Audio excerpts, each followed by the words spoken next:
يجي شخص متوسط مش مبتدئ، متوسط وعضلاته على مستوى جسمه ويرفع اوزان اللي يرفعها مثلا روني كولمان، او فرحان بنفسه انه هو حاطط 200 صدر او 170 صدر، هل تتوقع بانه هذا الوزن راح يسوي عضله؟ هذا الفكره انه الناس اذا زيدت الوزن راح تكبر العضله. لا صحيح، لكن بمقدار طاقتك، بمقدار حجم العضلي اللي عندك.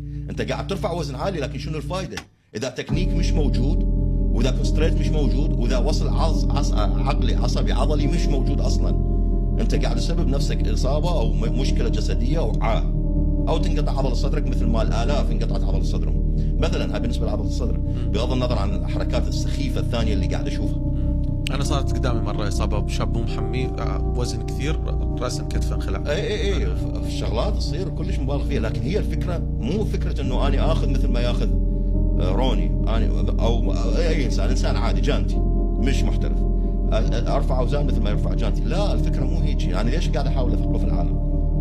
لان والله العظيم مو بهالشكل هذا.